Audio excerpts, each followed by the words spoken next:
খিনিও আলোচনা কৰিলোঁ। শিৱৰাজ সিং চৌহান ডাঙৰীয়াই আমাক মই সাক্ষাৎ কৰিলোঁ। তেওঁ নতুনকৈ 4 লাখ প্ৰধানমন্ত্ৰী আৱাস যোজনাৰ ঘৰ মঞ্জুৰি দিলে, প্ৰায় 5,000 কোটি টকা। আৰু চাহ বাগিচাৰ মজদুৰসকলক আমি যিটো ইলেকশ্যনত কমিট কৰিছিলোঁ যে আমি মাটিও দিম আৰু আৱাস যোজনাৰ ঘৰো দিম, তাৰ ক্ষেত্ৰতো তেখেতে মোক চাহ বাগিচাৰ শ্ৰমিকসকলৰ বাবে 2 লাখ অতিৰিক্তকৈ ঘৰ দিয়াৰ প্ৰতিশ্ৰুতি দিলে। আমাৰ পাৱাৰ মিনিষ্টাৰৰ লগতো কেইটামান ইছ্যু আছিলে আমাৰ পাৱাৰক লৈ পেলাই, তাৰ বিষয়েও আজি মই খাট্টা ডাঙৰীয়াক সাক্ষাৎ কৰিলোঁ। আৰু গধূলি কিৰণ ৰিজিজু ডাঙৰীয়াকো মই সাক্ষাৎ কৰিম। অহাকালি মই এটা দিনৰ কাৰণে মই আহমেদাবাদ যাম। গুজৰাট চৰকাৰৰ লগত কেইটামান তেওঁলোকৰ ভাল ভাল কামৰ কেইটামান প্ৰেজেণ্টেশ্যন ল'ম আৰু আলোচনা কৰিম, আৰু পৰহি ৰাতিপুৱা গুৱাহাটীলৈকে উভতি যাম। স্যাৰ, দেখা পোৱা গৈছে যে বানপানীৰ যিটো বিষয়ে যথেষ্ট প্ৰলয়ংকাৰী আছিলে, গতিকে আপুনি যিটো কথা ইতিমধ্যে ক'লে ঘৰ দিয়া হৈছে, সেই ঘৰটো আপুনি কৈছে যে 1,000 কোটি টকাৰ প্ৰয়োজন হ'ব, কিন্তু এতিয়া যিহেতু শিৱৰাজ সিং চৌহান ডাঙৰীয়াৰ এইখিনি ঘৰ বানপানীৰ লগত সম্পৰ্ক নাই। এইটো যিটো সাধাৰণ আমি আৱাস যোজনাৰ ঘৰ দি থাকোঁ, এইখিনি দুখীয়া দৰিদ্ৰ মানুহৰ কাৰণে।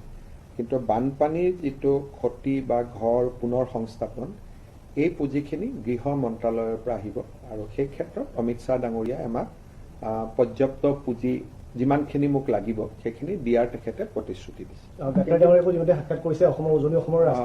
গাডকাৰী ডাঙৰীয়াক 2-3টা পইণ্টত আমি কথা পাতিলোঁ। যেনেকুৱা বানপানীত ৰাস্তাখিনি বেয়া হৈছে, সেইখিনি ভাল কৰিব লাগিব। কৰবাত আমাৰ ৰাষ্ট্ৰীয় ঘাইপথবোৰ মথাউৰিৰ দৰে হৈছে। যেনেকৈ এবাৰ শিৱসাগৰতে পানীটো ওলাই যোৱা দেৰি হৈছে কাৰণ ডাঙৰ হাইৱে, কালভাৰ্টৰ প্ৰয়োজন আছে। গতিকে আমি কৈছোঁ যে অলপ কালভাৰ্ট বনাব লাগিব জেগাই জেগাই।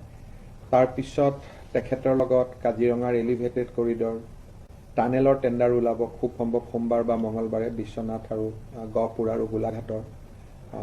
আমাৰ এয়াৰপৰ্টৰ পৰা এটা এলিভেটেড কৰিডৰৰ কথা চলি আছে। মৰিগাঁও দৰঙৰ মাজত দলঙৰ কথা চলি আছে। বিশ্বনাথৰ তেজপুৰৰ পৰা বাইহাটা চাৰিআলি 4 লেন হ'ল, কিন্তু গহপুৰৰ পৰা ডিব্ৰুগড়লৈকেও 4 লেন হ'ব লাগে। তাৰ বিষয়ে আলোচনা হ'ল। কেইবাটাও নতুন প্ৰকল্পৰ বিষয়ে তেখেতৰ লগত আলোচনা হৈছে। আমি শিলিগুৰি শিলচৰ বুলি এটা খুব হাই স্পীড কৰিডৰৰ পৰিকল্পনা কৰি আছোঁ। এতিয়ালৈকে শিলচৰৰ পৰা বৰাপানীলৈকে হৈছে, বৰাপানীৰ পৰা শিলিগুৰিলৈকে হ'ব লাগিব, গুৱাহাটীৰ মাজেৰে বাইহাটা চাৰিআলি দি। তাৰ বিষয়ে আলোচনা হ'ল। কেইবাটাও প্ৰকল্পত আমি কাম কৰি আছোঁ। সেই গোটেইখিনিৰ বিষয়ে নীতিন গাডকাৰী ডাঙৰীয়াৰ লগত আলাপ আলোচনা হ'ল। দিল্লীত থকা সময়তে অসম মেঘালয় সীমান্তত অসম মেঘালয়ৰ যিখিনি অসমৰ পৰা গেছ চালক যি হ'ব যে এটা ঘটনা ৰিপিটেডলি হৈ থকা দেখা গৈছে। কনৰাড চাংমাৰ লগত মই ফোনত কথা পাতিছোঁ, আৰু অতুল বৰা ডাঙৰীয়াক আমি দায়িত্ব দিছিলোঁ। সমস্যাৰ সমাধান হৈছে, কিন্তু এটা কথা আমি অস্বীকাৰ কৰিব নোৱাৰোঁ যে মেঘালয়ত একাংশ মানুহ আছে যোনে অসমৰ পৰ্যটকসকল তালৈকে যোৱাত বহুত বেছি ভাল নাপায়। আৰু পেট্ৰিচিয়া মুখিমৰ দৰে যিসকল ইণ্টেলেকচুৱেল বুলি ক'ব লাগিব, যে কি অসমত মানুহে যথেষ্ট আদৰ সন্মান কৰে, তেওঁলোকেই অসমৰ পৰ্যটকৰ বিৰুদ্ধে লিখালিখি কৰে আৰু বহুত ক্ষেত্ৰত মানুহক ইনচাইটো কৰে। কিন্তু তাৰ বিপৰীতে আৰু এচাম মানুহ আছে যোনে অসমীয়া মানুহক ভাল পায়, অসমীয়া মানুহক আদৰি লয়। গতিকে এই ক্ষেত্ৰত মই ভাবোঁ এটা ফ্ৰিকশ্যন। মেঘালয়তে 2 ধৰণৰ মানুহ আছে, পেট্ৰিচিয়া মুখিমৰ কথা ক'লোঁ, আৰু আনফালে অসমক ভাল পোৱাও বহুত মানুহ আছে। গতিকে এটা কণ্ট্ৰাডিকশ্যন আছে। তাৰ কাৰণে মাজে মাজে সংঘাত চলি থাকে। শ্বিলং আমাৰ অসমতে আছিল, ৰাজধানী আছিল, আমাৰ মানুহে শ্বিলঙত গৈ ভাল পায়।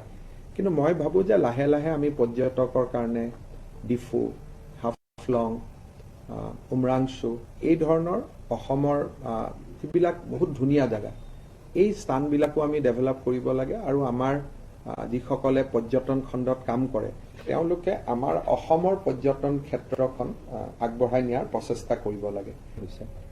এইটোতো ক্ৰিমিনেল একশ্যন নহয় যে তাত এটা CBI ইনকুৱাৰী হ'ব। গতিকে সাধাৰণভাৱে আমাৰ যিসকল পণ্ডিত, তেওঁলোকে কৈছে যে ম্যানমাৰ, নাগালেণ্ড আৰু অসমত একেলগে বৰষুণ দিছিলে, আৰু তাৰ কাৰণে বান পৰিস্থিতি সৃষ্টি হৈছিলে। সেইটো হ'ল তাৎক্ষণিক এটা প্ৰতিক্ৰিয়া বা তাৎক্ষণিক এটা বৌদ্ধিক অভিব্যক্তি। এতিয়া আমাৰ ইউনিভাৰ্চিটি ল'ৰা ছোৱালীবিলাকে বা আমাৰ পণ্ডিতসকলে বা প্ৰফেচাৰসকলে বা যিসকল জিঅ'লজিষ্ট বা যিসকলে বতৰ বিজ্ঞানৰ তেওঁলোকে এতিয়া ষ্টাডি কৰিব আৰু তেওঁলোকে চৰকাৰক ক'ব যে বানপানীটো কিয় হৈছে। এতিয়া আমি ৰাজনীতি কৰা মানুহবিলাকে যদি ক'ব যাওঁ বানপানী কিয় হৈছে, পঢ়ি থৈছোঁ পলিটিকেল চায়েন্স আৰু আমি ক'ম বানপানী কিয় হৈছে, দুটাটো নিমিলিব। গতিকে তাৎক্ষণিক যিখিনি আমাক প্ৰতিবেদন দিছে যে মেট্ৰলজিকেল বা যিটো ইয়াৰ লগত জড়িত বতৰ বিজ্ঞান, তেওঁলোকে কৈছে যে ম্যানমাৰ, নাগালেণ্ড আৰু অসমত একেলগে পানী হোৱাৰ কাৰণে দিখৌ নদী উফন্দিলে, ভাঙিলে। এইটো হ'ল তাৎক্ষণিক এটা ৰিয়েকশ্যন। কিন্তু তাৎক্ষণিক ঘটনাটোৰ পিছফালে আৰু কিবা আছে নেকি, এইটো কোনে জানিব? এইটো জানিব যিসকলে এই বিষয়ত অধ্যয়ন কৰে, চৰ্চা কৰে। গতিকে বানপানী হোৱাৰ পিছত এতিয়া একাডেমিচিয়ানসকলে তাত যাব, চাব, তেওঁলোকে এটা চাইণ্টিফিক প্ৰতিবেদন দিব যে এইটো কাৰণে বানপানীটো হৈছিল, আপোনালোকে ইয়াৰ ভৱিষ্যতে এইখিনি কাম আপোনালোকে কৰক যাতে আৰু বানপানী নহয়। এইটো এটা প্ৰক্ৰিয়া। চ' এই প্ৰক্ৰিয়াটো যেতিয়ালৈকে সম্পূৰ্ণ নহয় তেতিয়ালৈকে ইয়াৰ একেবাৰে একাডেমিক যিটো একেবাৰে তথ্যপূৰ্ণ যে কিয় বানপানী হৈছে এইটো ক'বৰ কাৰণে দিগদাৰ। কিন্তু প্ৰাৰম্ভিক হিচাপত আমি ক'ব পাৰোঁ যে প্ৰায় 500% বেছি ম্যানমাৰ, নাগালেণ্ড, অসমত সিদিনাখন বৰষুণ হৈছিল। এইটো হ'ল এটা ইমিডিয়েট ইনফৰমেশ্যন। এতিয়া এই বানপানীৰ যিটো ৰিহেবিলিটেশ্যন প্ৰচেছ, সেই প্ৰচেছটো কেতিয়া ভালকে start হ'ব? আমাৰ শিক্ষকসকলে, শিৱসাগৰ, চৰাইদেউৰ শিক্ষকসকলে এটা চেঞ্চাছ কৰি আছে। এতিয়ালৈকে 48,000 মানুহক তেওঁলোকে পৰিয়ালৰ ঘৰত গৈ চেঞ্চাছ কৰি আছে। মই সময় দিছিলোঁ যে 31 আগষ্টত প্ৰথম চেঞ্চাছটো শেষ হ'ব লাগে। হয়তো 2-3 হ'ব পাৰে, কম হ'ব পাৰে। তাৰ পিছত সেই চেঞ্চাছটোৰ কাৰোবাৰ আপত্তি থাকিব। আপত্তি থকাখিনিক বেলেগ এটা বেটছৰ শিক্ষকসকলে আকৌ যাবগৈ। ছেপ্টেম্বৰ মাহৰ ভিতৰত আমাৰ এখন তালিকা আহিব, যিখন 2টা প্ৰকাৰৰ শিক্ষকসকলে প্ৰস্তুত কৰি ওলোৱা তালিকা।